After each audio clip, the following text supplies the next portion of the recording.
በስመ አብ ወወልድ ወመንፈስ ቅዱስ አሐዱ አምላክ አሜን። In the name of the Father, the Son, and the Holy Spirit, one God. Amen. እግዚአብሔር አምላኬ ሆይ ድንቅ ነገርን የድሮ እውነተኛ ምክርን አድርገሃልና አከብርሃለሁ፣ ስምህንም አመሰግናለሁ። ትንቢተ ኢሳይያስ ምዕራፍ 25 ከቁጥር 1 Lord, you are my God. I will exalt you and praise your name, for in perfect faithfulness you have done wonderful things you have planned long ago. Concerning lowliness of mind. When lately we made mention of the Pharisee and the publican and hypothetically yoked two chariots out of virtue and vice, we pointed out each truth. How great is the gain of humbleness of mind, and how great the damage of pride. For this, even when conjoined with righteousness and fastings and tithes, fell behind, while that, even when yoked with sin, outstripped the Pharisee's pair, even although the charioteer it had was a poor one. For what was worse than the publican? But all the same, since he made his soul contrite and called himself a sinner, which indeed he was, he surpassed the Pharisee, who had both fastings to tell of and tithes, and was removed from any vice. On account of what and through what? Because even if he was removed from greed of gain and robbery, he had rooted over his soul the mother of all evils, vainglory and pride. On this account, Paul also exhorts and says, "Let each one prove his own work, and then he will have his ground of boasting for himself and not for the other." Whereas he publicly came forward as an accuser of the whole world, and said that he himself was better than all living men. And yet even if he had said himself before 10 only, or if 5, or if 2, or if 1, not even this was endurable. But as it was, he not only said himself before the whole world, but also accused all men. On this account he fell behind in the running, and just as a ship, after having run through innumerable surges, and having escaped many storms, then in the very mouth of the harbour, having been dashed against some rock, loses the whole treasure which is stowed away in her. So truly did this Pharisee, after having undergone the labours of the fasting, and of all the rest of his virtue, since he did not master his tongue, in the very harbour underwent shipwreck of his cargo. For the going home from prayer, which he ought to have derived gain, having rather been so greatly damaged, is nothing else than undergoing shipwreck in harbour. Knowing therefore these things, beloved, even if we should have mounted to the very pinnacle of virtue, let us consider ourselves last of all, having learned that pride is able to cast down even from the heavens themselves him who takes not heed, and humbleness of mind to bear up on high from the very abyss of sins him who knows how to be sober. For this it was that placed the publican before the Pharisee, whereas that pride, and an overweening spirit, surpassed even an incorporeal power, that of the devil, while humbleness of mind and the acknowledgement of his own sins committed brought the robber into paradise before the apostles.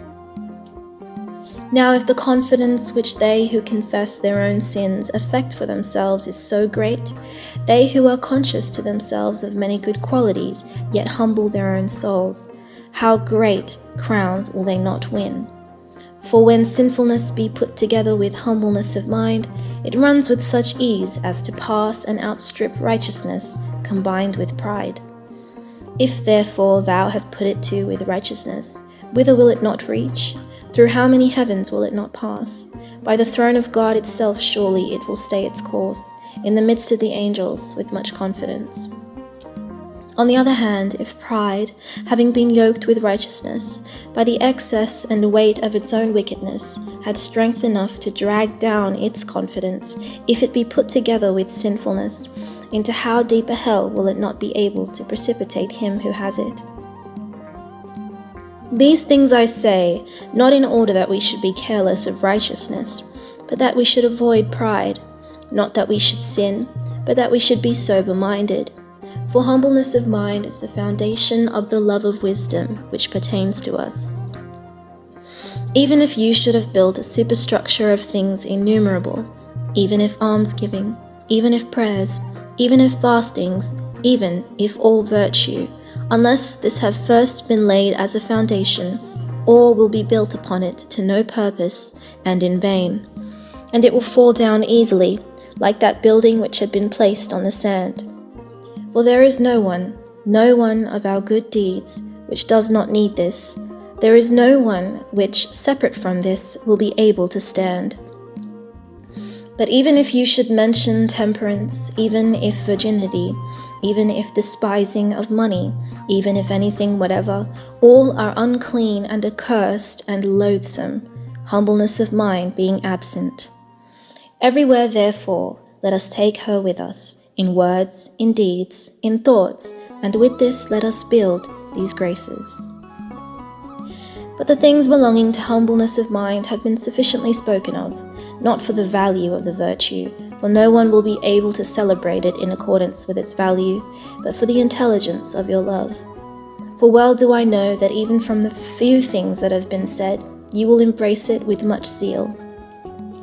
But since it is also necessary to make clear and manifest the apostolic saying which has been today read, seeming as it does to many to afford a pretext for indolence, so that some may not, providing for themselves hence a certain frigid defense, neglect their own salvation.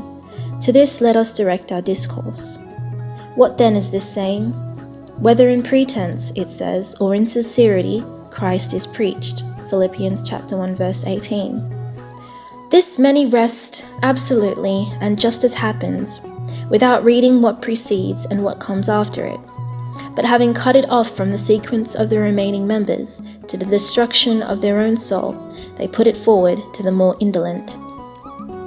For attempting to seduce them from the sound faith, then seeing them afraid and trembling, on the ground of its not being without danger to do this, and desiring to relieve their fears, they bring forward this apostolic declaration, saying, Paul conceded this by saying, whether in pretense or in sincerity, let Christ be proclaimed.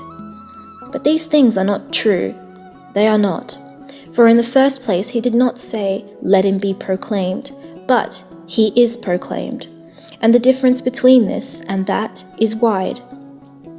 For the saying, let him be proclaimed, belongs to a lawgiver, but the saying, he is proclaimed, to one announcing the event.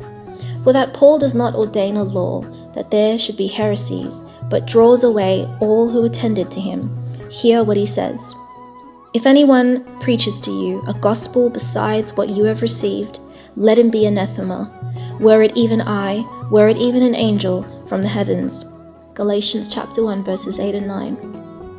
Now he would not have anathematized both himself and an angel if he had known the act to be without danger.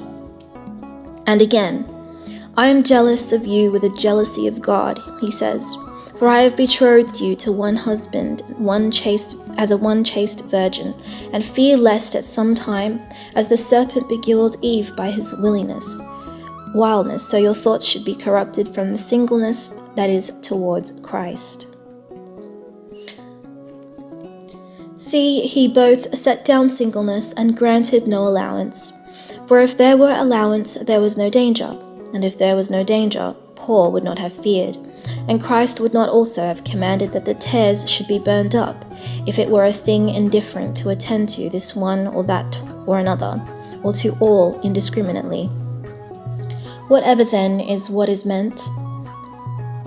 I wish to narrate to you the whole history from a point a little earlier, for it is needful to know in what circumstances Paul was when he was writing these things by letter.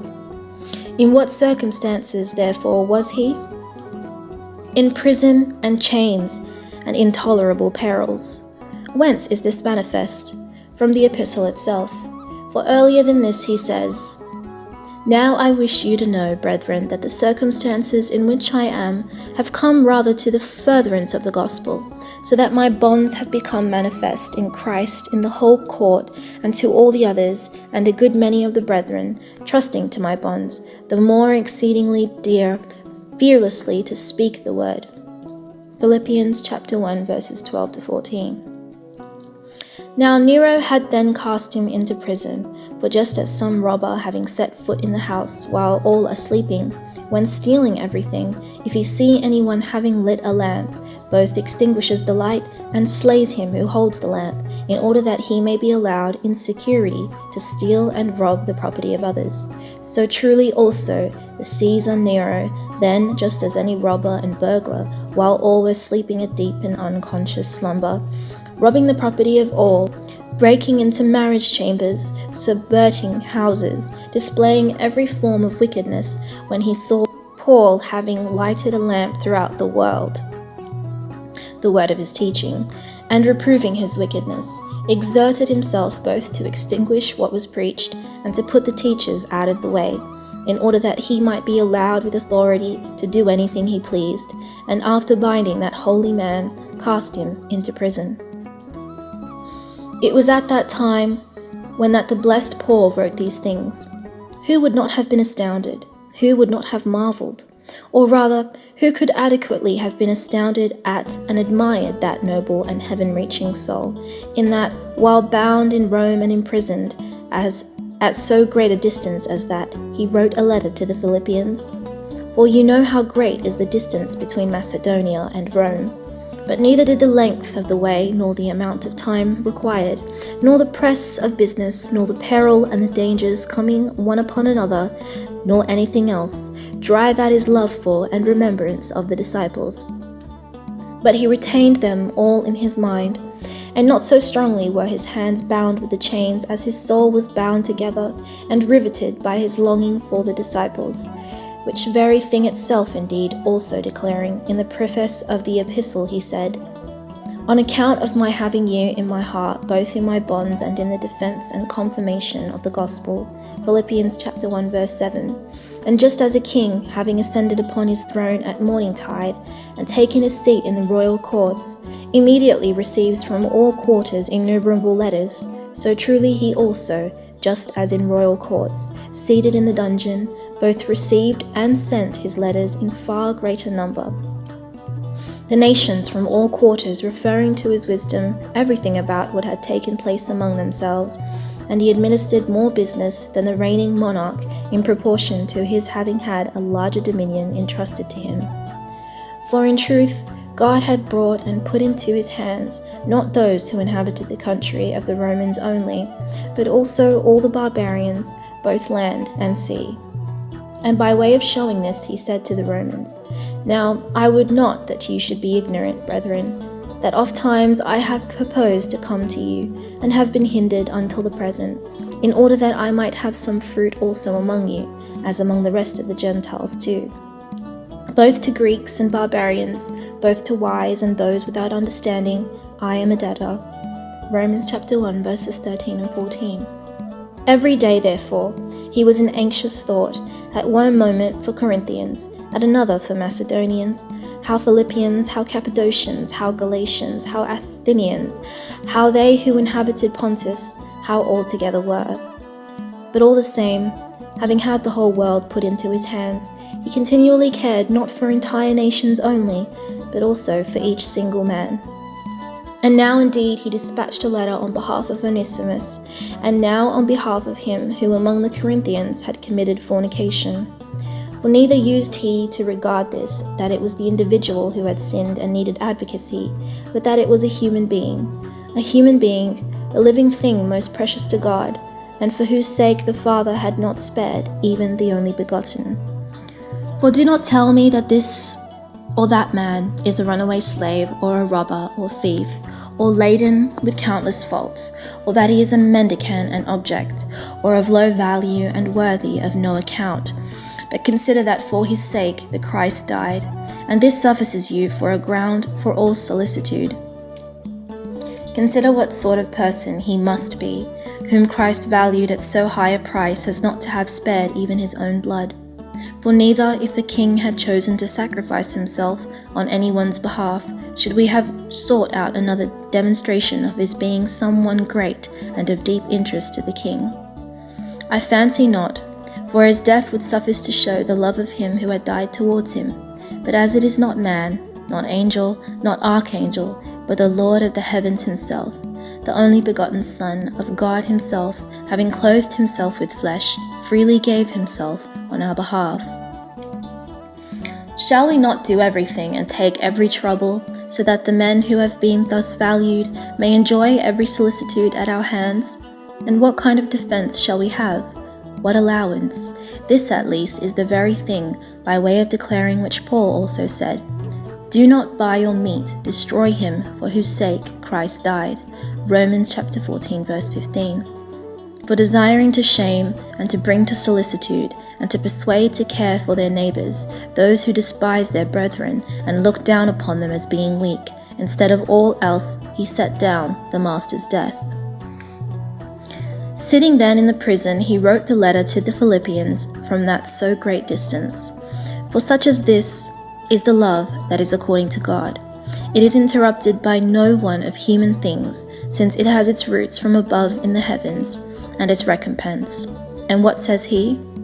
Now I desire that you should know, brethren, Philippians chapter 1 verse 12. Do you see solicitude for his scholars? Do you see a teacher's carefulness? Hear too of loving affection of scholars towards their teacher, that you may know that this was what made them strong and inconquerable, the being bound together with one another. For if brother helped by brother is as a strong city, far more so many bound together by the bonds of love would have entirely repulsed the plotting of the wicked demon. That indeed then Paul was bound up with the disciples requires not even any demonstration further, nor argument for us, since in truth even when in bonds he anxiously cared for them, and each day he was also dying for them, burning with his longing. And that the disciples too were bound up with Paul with all perfectness, and that not men only, but women also, hear what he says about Phoebe. Now I commend to you Phoebe the sister, being a deaconess of the church which is in Cenchreae, that you may receive her in the Lord, worthily of the saints, and stand by her in whatever matter she may require you, since she has proved a helper of many and of me myself. Romans chapter 16 verses 1 and 2. But in this instance he bore witness to her of her zeal so far as help went only, but Priscilla and Aquila went as far even as death for Paul's sake. And about them he thus writes, saying, Aquila and Priscilla salute you, who for my life's sake laid down their own neck. Romans chapter 16 verses 3 and 4, for death clearly. And about another gain, writing to these very persons, he says, because he went as far as death, having counseled ill for his life, in order that he might supply your deficiency in your service towards me. Philippians chapter 2 verse 30.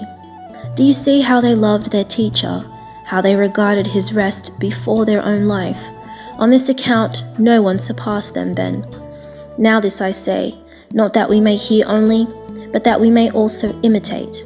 And not to the ruled only, but also to those who rule, is what we say addressed, in order that both scholars may display much solicitude about their teachers, and the teachers may have the same loving affection as Paul about those placed under them, not those present only, but also those who are afar off.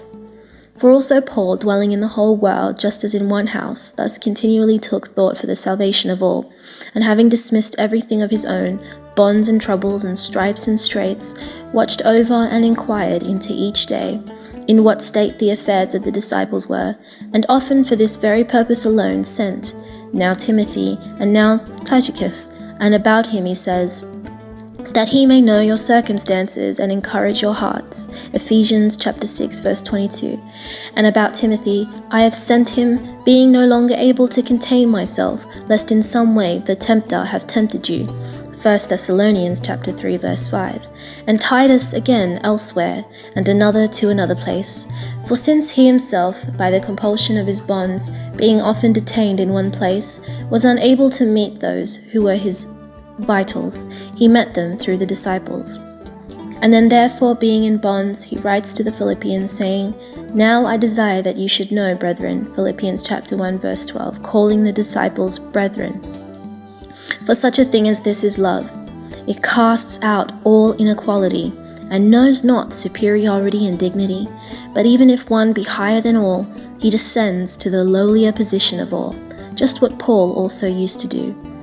But let us hear what it is that he desires they should know, that the things which happened unto me, he says, have fallen out rather to the furtherance of the gospel.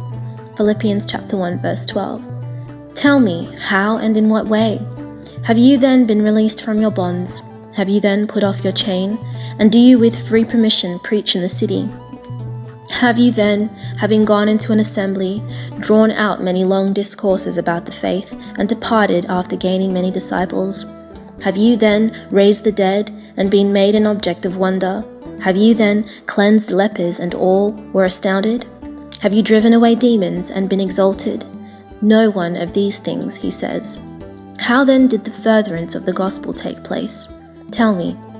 So that my bonds, he says, have become openly known in the whole court and to all the rest. Philippians chapter 1, verse 13. What do you say?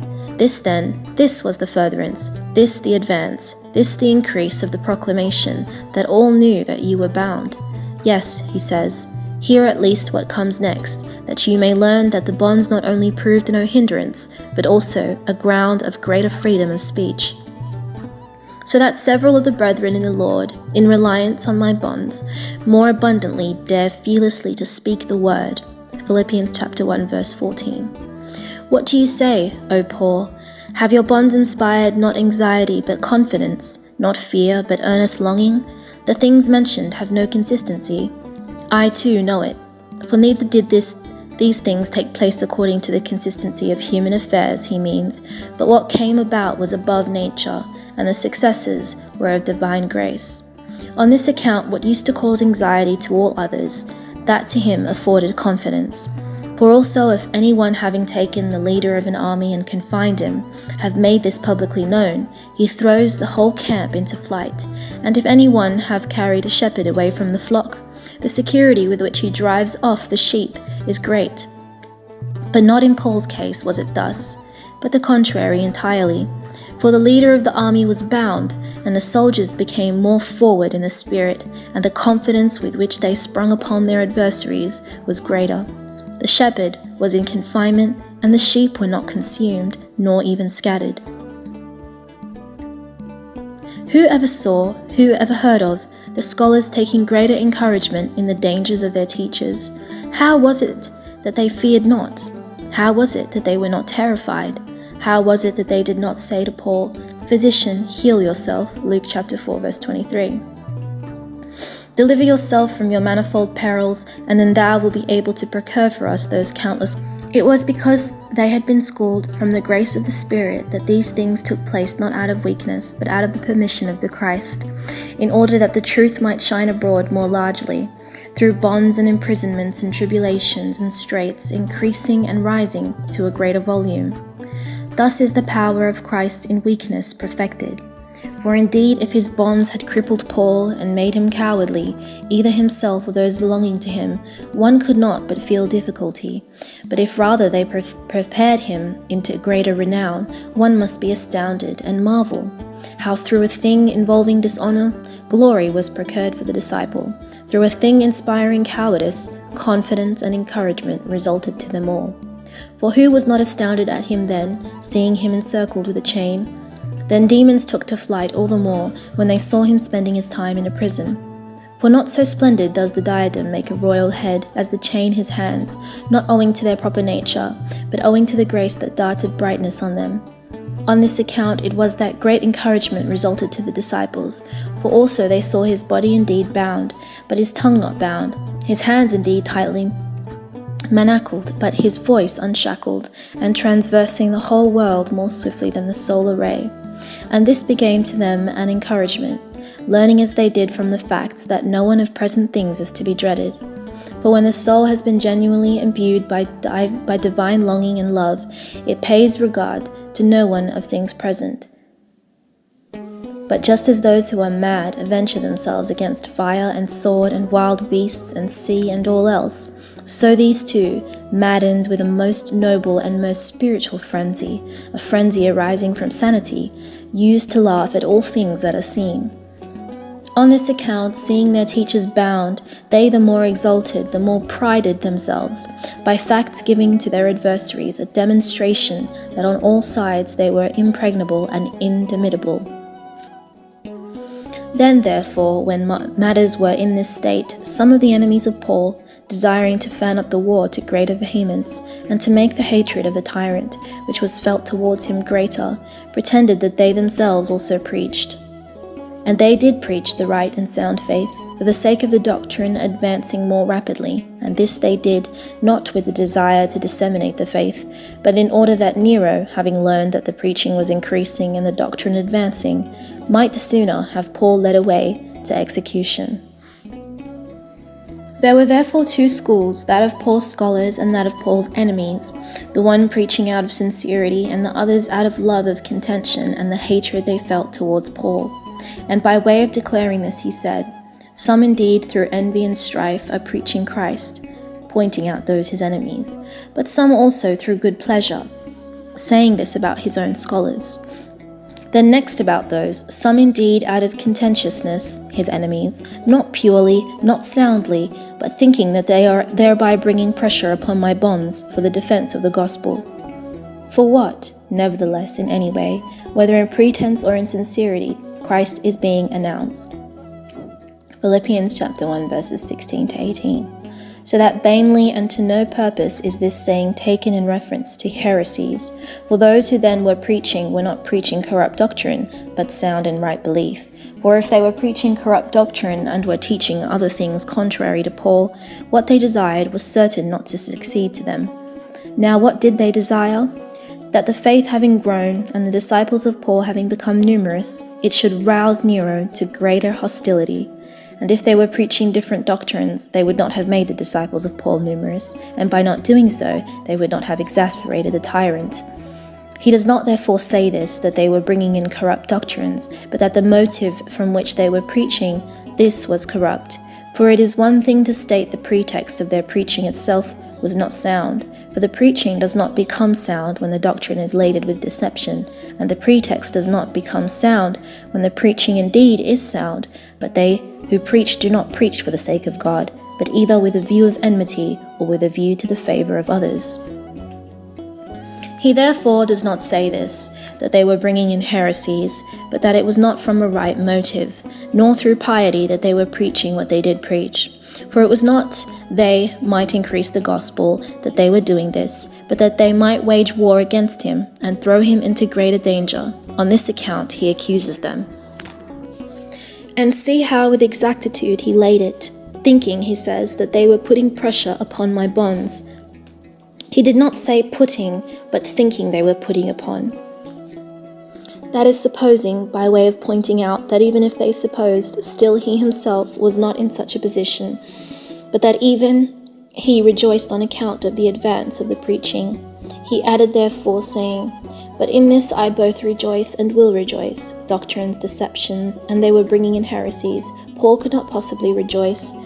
But since the doctrine was sound and of genuine parentage, on this account, he says, "I rejoice and will rejoice." For what if they are destroying themselves by doing this out of contentiousness? Still, even unwillingly, they are strengthening my cause. Do you see how great is Paul's power? How he is caught by no one of the devil's machinations, and not only is he not caught, but also by these themselves he subdues them. For great indeed is both the devil's craftiness and the wickedness of those who minister to him. For under pretense of being of the same mind, they desired to extinguish the proclamation. But he who seizes the cunning in their craftiness did not permit that this should take place then. By way of declaring this very thing at least, Paul said, "But the continuing in the flesh is the more necessary for your sake. And this I confidently know, that I shall continue and remain in company with you all. For those men indeed set their mind on casting me out of the present life, and are ready to endure anything for this object, but God does not permit it on your account. These things therefore, all of them, remember with exactness, in order that you may be able, with all wisdom, to correct those who use the Scriptures without reference to circumstances, and at haphazard, and for the destruction of their neighbors. And we shall be able both to remember what has been said, and to correct others if we always betake ourselves to prayers as a refuge, and beseech the God who gives the word of wisdom to grant both intelligence in hearing and a careful and unconquerable guardianship of this spiritual deposit in our hands. For things which often we have not strength to perform successfully from our own exertions, these we shall have power to accomplish easily through prayers which are persevering.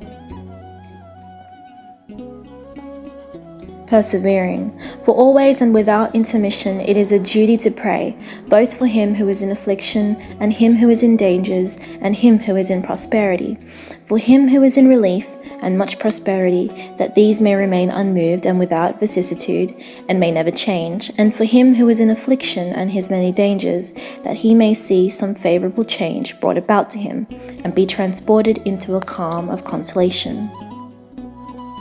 Are you in a calm?